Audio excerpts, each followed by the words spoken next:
As a horror fan आपने और मैंने जरूर यूट्यूब पर, सोशल मीडिया पर एंड इवन टेलीविजन पर भी बहुत सारे ऐसे paranormal shows and paranormal investigation से रिलेटेड ऐसी वीडियोस देखी होंगी जहां पर कभी कभार बहुत कुछ अकर भी होता है उन इन्वेस्टिगेशंस के अंदर एंड कभी कभार कुछ अकर नहीं भी होता है। लेकिन यूट्यूब वाली इन्वेस्टिगेशंस तो हमने काफी देख रखी होंगी। तो इस वीडियो के लिए मैं आपको most professional and real paranormal investigators की कुछ ऐसे वीडियोस दिखाऊंगा जो कि मोस्टली टेलीविजन पर शोकेस करी गई थी एंड जितनी भी इन्वेस्टिगेशंस उन्होंने करी थी वो सारी रियल लोकेशंस की थी। एंड उन सभी वीडियोस के अंदर जो आप अभी देखने वाले हो उनके अंदर क्या क्या आया एंड उनकी मिस्ट्रीज के पीछे का क्या कारण था, तो सुनने के बाद आप बहुत ज्यादा टेरिफाइड जरूर हो जाओगे। घोस्ट एडवेंचर्स एक ऐसा शो जो अमेरिकन टेलीविजन पर 2007 के वक्त से चलता आ रहा है। एक ऐसा हॉरिफाइंग शो जो उस टाइम पर fake ghost hunting and investigations करने वाले शोज को कंपटीशन देने के लिए शुरू करा गया था। एक ऐसा शो जो ऑन डिमांड लोगों की एंड इवन गवर्नमेंट की डिक्लेयर कर चुकी पैरानॉर्मल एंड हॉन्टेड प्लेसेस को एक्सप्लोर करना चाहते थे in the most raw and real form. इस शो की क्रू की पहली इन्वेस्टिगेशन नेवाडा के वर्जीनिया सिटी में मौजूद वॉशयू क्लब नाम की एक जगह के अंदर करी गई थी। एक ऐसा क्लब, एक ऐसी हॉन्टेड जगह जहां का बेसमेंट कुछ सालों पहले एक क्रिप्ट की तरह यूज किया जाता था डेड बॉडीज के लिए। इन सिंपल लैंग्वेज, क्रिप्ट्स को आप डेड बॉडीज की रेस्टिंग प्लेस मान लो जो स्टोन या कंक्रीट जैसे मटेरियल्स यूज करके बनाई जाती है। बेसिकली इस क्रिप्ट को इसलिए बनाया गया था ताकि यहाँ पर जितनी भी माइनिंग एक्सीडेंट्स के अंदर एंड अनडायग्नोस्ड डिजीजेस के अंदर जितनी भी डेथ्स हुई हैं उनकी बॉडीज को यहाँ पर लाकर स्टोर करा जा सके। इस जगह की ऐसी हिस्ट्री के कारण ही यहाँ पर आने वाले बहुत सारे लोगों ने यह दावा किया है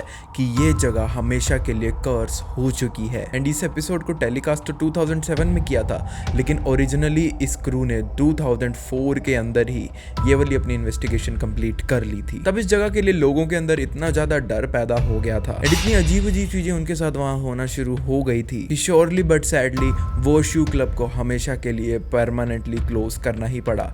एंड उसके क्लोज होने के बाद ही घोस्ट एडवेंचर्स की ये क्रू इस सीन के अंदर आती है यहाँ पर इन्वेस्टिगेट करने के लिए। ये टीम उस समय के हिसाब से अपने साथ में बहुत ज़्यादा एडवांस इक्विपमेंट्स लेकर आई थी घोस्ट हंटिंग के लिए। एंड ये टीम जब उस जगह पर एक्सप्लोर कर रही थी तब अपनी एक्सप्लोरेशन के कुछ ही मिनट्स के अंदर ही the crew decides to split up. And this time पर बाकी क्रू मेंबर स्प्लिट हुए थे।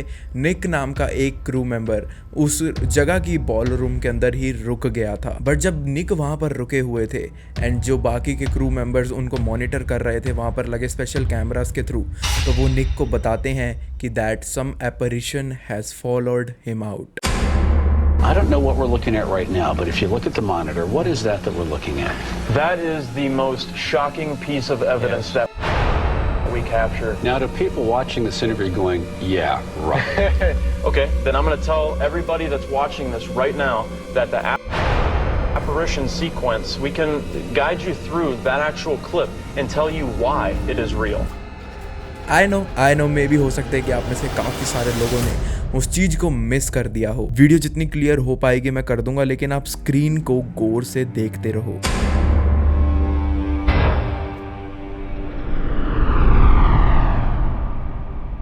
As the crew member was saying before, that they have surely captured some shocking evidence of something unrelated to human world. एक बहुत ही ज्यादा सी मिस्टी फेंट एपरिशन दिखाई देती है निक के साथ उसी बॉल रूम में टहलते हुए। इस वीडियो फुटेज को एक प्रोफेशनल वीडियो एनालिस्ट को भी शो किया गया, ये प्रूफ करने के लिए कि वीडियो में जो आया वो एडिटेड नहीं था, वो कोई अननोन स्पेक्टिकल नहीं था, वो कोई कैमरा का ग्लिच नहीं था, बल्कि एक पैरानॉर्मल का एविडेंस था। एंड उस वीडियो एनालिस्ट ने अपनी सारी टेस्टिंग कर ली थी उस वीडियो क्लिप के ऊपर एंड उससे भी कोई भी टैम्परिंग नहीं मिली उस वीडियो के साथ में जो घोस्ट एडवेंचर्स की टीम ने रिकॉर्ड करी थी उस बॉल रूम के अंदर।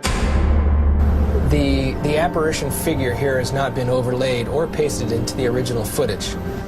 If the image was altered in any way, I would see the transposed image here on the screen. I did not notice any altering or tampering with the original footage at all.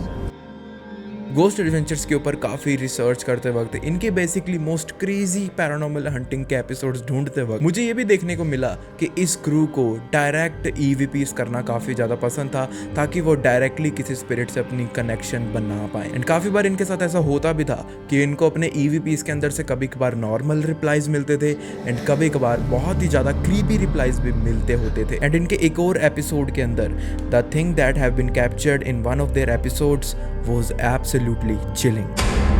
रिसीडा house of California एक ऐसा house है California के अंदर जो कि बहुत ज़्यादा cursed माना जाता है, क्योंकि जितने भी ओनर्स यहाँ पर रहे हैं या फिर रहा करते थे वो बहुत ज़्यादा इमोशनली वीक होना शुरू हो जाते थे, ड्रग एडिक्ट्स भी बनना शुरू हो जाते थे एंड इवन कितनों ने तो यहाँ पर अपनी सुसाइड भी कर ली थी, वो भी बहुत ज़्यादा ब्रूटल मैनर के अंदर। इवन जब Zak Bagans, Nick and other crew members public demand पर इस जगह को इन्वेस्टिगेट करने गए थे, तो आप भी इनकी वीडियो के अंदर एक चीज़ नोटिस करोगे कि ये क्रू मेंबर भी अपनी इन्वेस्टिगेशन के दौरान थोड़ा एग्रेसिव ज़्यादा शो करती है खुद को कंपेयर टू इनकी बाकी इन्वेस्टिगेशंस। लेकिन the most crazy thing is जब वो वहाँ पर गए थे तब इनकी वो इन्वेस्टिगेशन इमोशनली एक नाइटमेयर बनना शुरू हो गई थी उन सभी के लिए। तो एक बार गोस्ट एडवेंचर्स की रिसीडा हाउस वाले इस फुटेज को भी देखो and you will notice some very disturbing things captured in their investigation.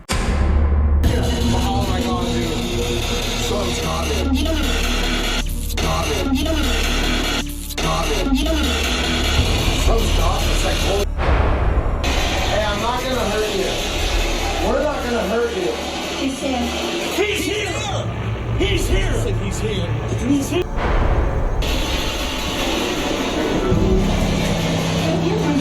Come in here! Oh my god! Dude, it says come in here!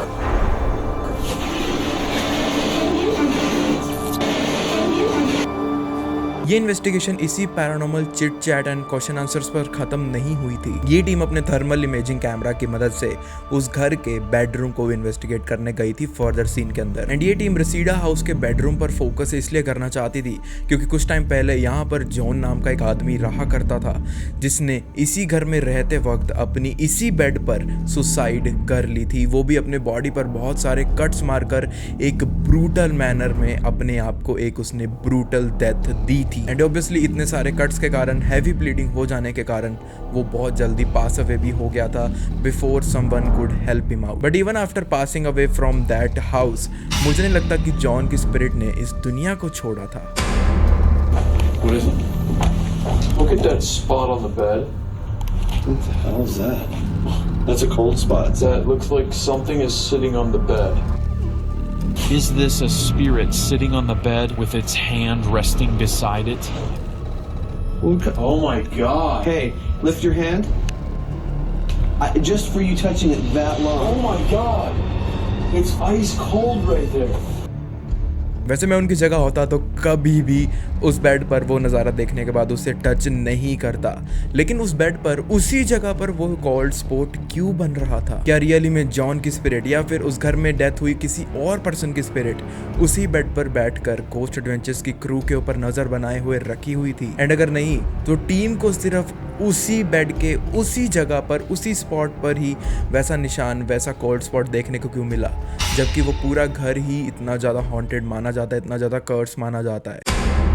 Expedition x, another horror show off America, जहां पर इनकी crew America के ही most haunted and unexplored जगहों पर जाती होती थी। इस वाले शो की क्रू जितनी ज़्यादा डिटेल्ड इन्वेस्टिगेशंस हो सकती थी अपनी इन्वेस्टिगेशन के दौरान उतनी ज़्यादा करती थी। एंड डेफिनेटली अपनी इन्वेस्टिगेशंस के बीच में बहुत बार इन लोगों को काफ़ी ऐसी चीज़ें देखने को मिलती रहती थी जो कि एक्सपीरियंस करने के बाद वो सिर्फ रूमर्स नहीं रह जाती थी। ये टीम नेवाडा सिटी नाम के एक छोटे से टाउन को एक्सप्लोर करने गई हुई थी, which is located in California, America. Basically ये माना जाता है कि इस हॉन्टेड एंड अबैंडन टाउन के अंदर जॉर्ज आइव्स नाम के एक पर्सन की स्पिरिट इस प्लेस को सबसे ज्यादा हॉन्ट करती है। जॉर्ज आइव्स अपने टाइम का इस जगह का one of the most unstable and बहुत ब्रूटल क्रिमिनल माना जाता था। दिसंबर 21, 1863 उसको हैंग कर दिया गया था इसी टाउन के अंदर जब वो गिल्टी पाया गया था काफ़ी केसेस में। एंड आफ्टर इज हैंगिंग जितने भी लोग नेवाडा सिटी के अंदर रहा करते थे उन्होंने ये दावा करना शुरू कर दिया कि उनको जॉन आइव्स की स्पिरिट अभी भी दिख रही है। लोगों ने ये तक भी बोला कि उनको जॉर्ज आइव्स अपने घरों के शीशों के अंदर दिखना शुरू हो गया था। बार्स एंड सलून्स के अंदर तो जरूर वो जॉन आइव्स को नोटिस कर पाते थे ड्रिंकिंग करते हुए। एंड ग्रेवयार्ड के अंदर तो जॉन आइव्स एकदम एक वॉचमैन की तरह टहलता होता नजर आता था। उस टाइम पर लोगों का ये सब कहना था। बट द थिंग इज कि जॉर्ज आइव्स एक ऐसा नाम नहीं था जो उस टाउन वालों को हॉन्ट करता होता था। उसी टाउन में येलो हाउस नाम का एक अबैंडन्ड घर था जो कि बहुत ज्यादा खंडर हालत में हो चुका था। But in this yellow house काफ़ी सारे लोग ये मानते हैं एंड उन्होंने दावा किया है कि यहाँ पर एक 8 साल की बच्ची क्लारा की स्पिरिट घूमती होती है, जिसकी ओरिजिन के बारे में काफ़ी कम टेल्स सर्कुलेट हुई हैं इन द पास्ट। एंड इसी वजह से we don't know for sure कि क्लारा की स्पिरिट उस जगह को हॉन्ट क्यों करती होती है। Before starting the whole investigation expedition X वालों की टीम ने उस जगह के अंदर पूरे के पूरे 40 cameras, night cameras, infrared cameras उस पूरे टाउन के अंदर इंस्टॉल कर दिए थे। बेसिकली उन्होंने इतने सारे कैमरास का यूज इसलिए किया था ताकि वो उस टाउन के अंदर हर जगह में हो रही छोटी से छोटी पैरानॉर्मल एक्टिविटीज या फिर घोस्ट साइटिंग को कैप्चर करने में मिस ना हो जाए। सब कुछ सेटअप करने के बाद and finally after the darkness took over the whole land, Jess from expedition X goes to investigate the yellow house and Phil from this team इस टाउन की नॉर्थ साइड्स को एक्सप्लोर करने गए हुए थे। द क्रेजियस्ट थिंग इज जैसे ही जेस अपने जस्ट पैर ही रखती है येलो हाउस के अंदर, उसी टाइम के दौरान से उनको कुछ ऐसा एक्सपीरियंस करने को मिल जाता है।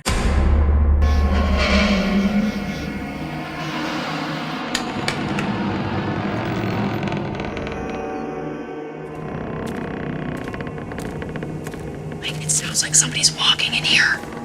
Is there anyone home? Did you hear that? It was inside upstairs. It sounded like a female voice. जेस को उसी टाइम येलो हाउस के फर्स्ट फ्लोर में से कुछ अननोन फुटस्टेप्स एंड इवन एक चाइल्ड की अजीब सी रोने जैसी आवाजें आना शुरू हो गई थी। एंड उन आवाजों को मैंने एडिट्स में ऑलरेडी काफी ज्यादा क्लियर कर दिया था जितना मैं कर सकता था एंड आई होप आप लोगों ने उन्हें नोटिस भी कर लिया होगा। सीइंग दिस टेरिफाइंग सीन जेस फटाफट से फिल को कॉल करती है एंड अपनी लोकेशन पर बुलाती है। And when Phil arrived another very crazy haunting scene was waiting for them to be unfolded. Hello?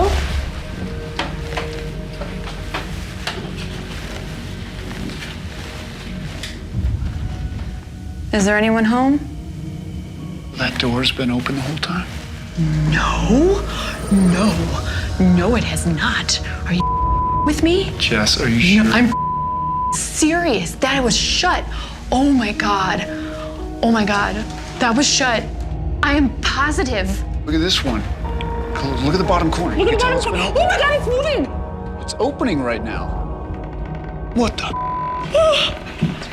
What the? Oh my god, I feel sick.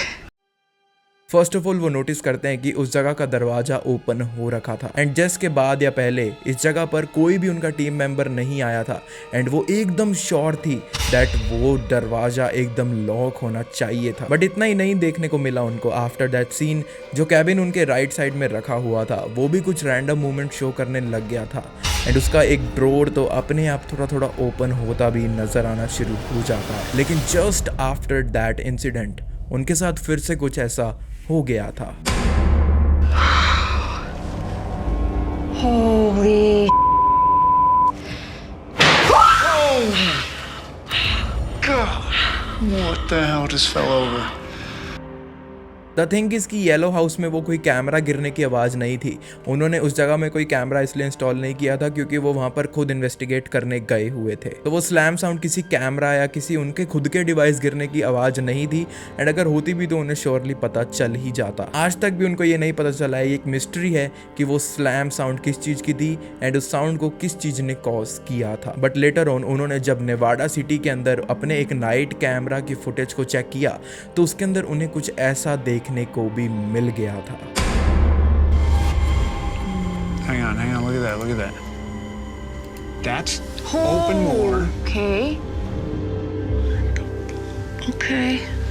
Wow. That swung wide open. Yeah, It's like they're okay, inviting yeah, you into the yeah. saloon. Look. Oh my God. Hang on. What? Anyways, this was one of the most brutal nights for this team and this crew. And इतनी सारी चीजें एक साथ experience करने के बाद the only thing जो जेस के दिमाग में बारी बार आ रही थी was this. There was a minor tremor that we couldn't detect. There is no explanation other than this place is haunted.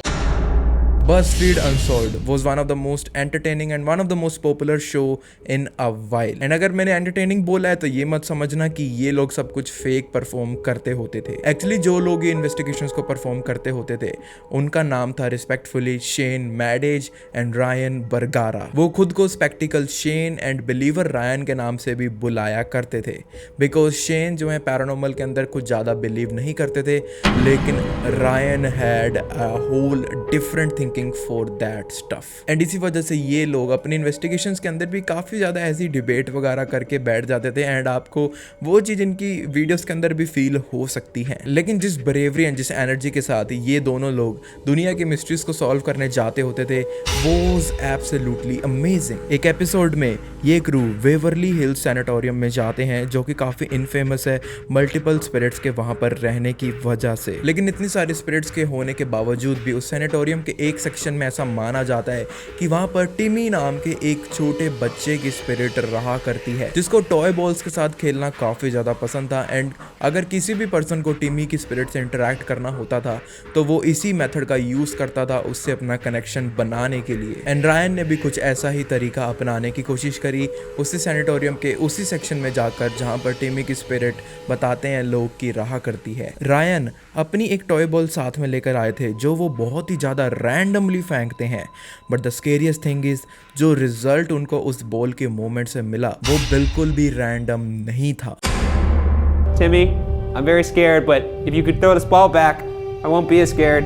Oh my God, that's the biggest lie I've ever heard. All right, Timmy, I'm throwing the ball down. You ready? All right.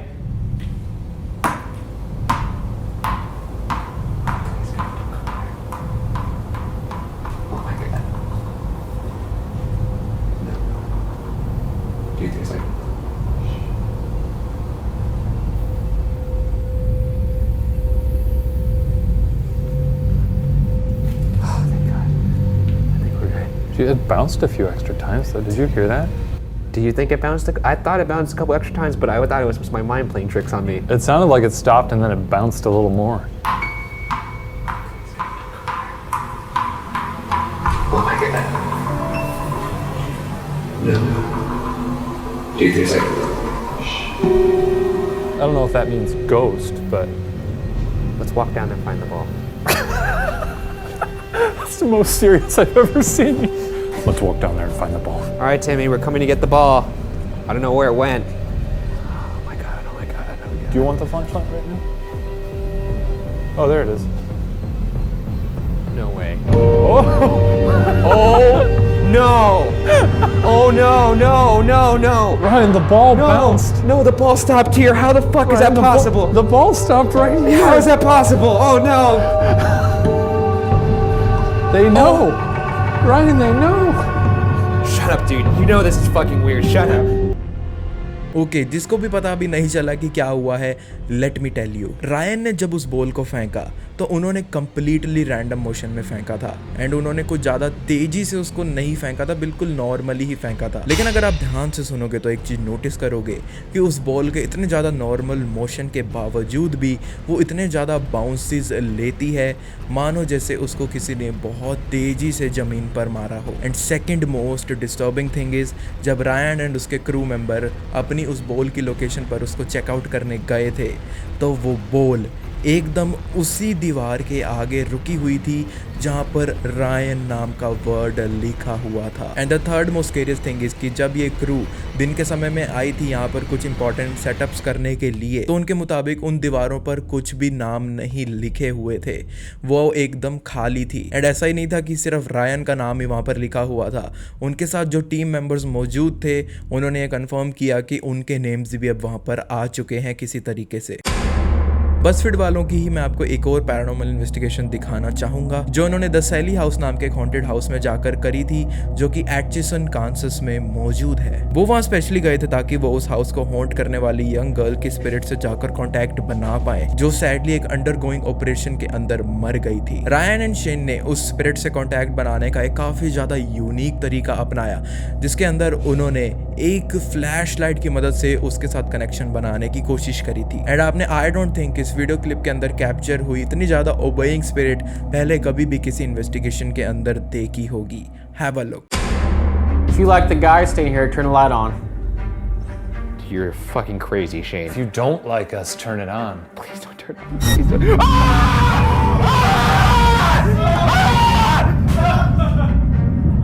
What the fuck? Oh shit! No!